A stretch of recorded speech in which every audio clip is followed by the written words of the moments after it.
Welcome back to Motherhood Musings. I've got Tori here and I've got a question for you, Tors, that I've been asked a little bit in the past few weeks.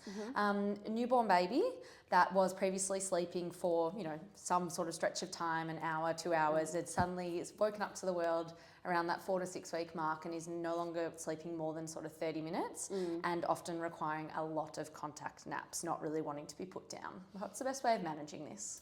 Well, I think just remember it's really, really normal, very, very normal. I feel like before I had our first son, I envisioned that the baby would sleep for 2 hours, then wake up and I'd feed and they'd be in the pram, I'd be having like coffees and catching up with my friends and it would be like a really nice accessory.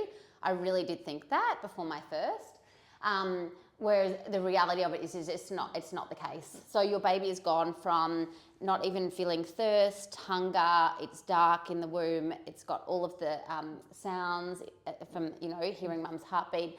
And then so there's a period where they can be really sleepy and then they start waking up. And that's also sometimes when the witching hours can happen too. So in that sense where they can, some people call it purple crying, but they can get quite unsettled for that 4 to 10 p.m. even, and a lot of cluster feeding. So honestly, I think for a newborn baby, the thing is you just want to lean into it. You want to really, really lean into it.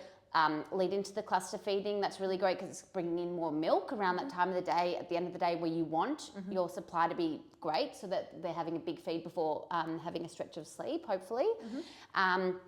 The carrier is your best friend. The carrier is an absolute winner, especially if your baby, and I've had a friend contact me recently where their baby is a little bit, have a bit of a sore tummy. And that means by having them in the carrier, that you've got your heat is like a hot water bottle for them and they have their knees up when they're really little. And it just means your hands are free, you feel free because you can go down the street, get a coffee. Also being in nature is really helpful. I think doing things to fill up your cup as well is really important because it's extremely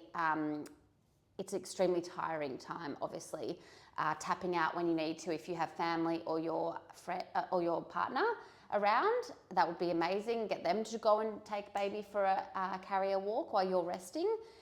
This can be challenging, obviously, when you're trying to rest your pelvic floor. So maybe it's best to do the carrier walk in the morning so that you can, and then have a rest for the rest of the day if you can. But having the baby on you as well is totally fine sleeping. If you look up someone called James McKenna, co-sleeping is a real option as well. He has a lot of guidelines for safe co-sleeping. So I'd also lean into that.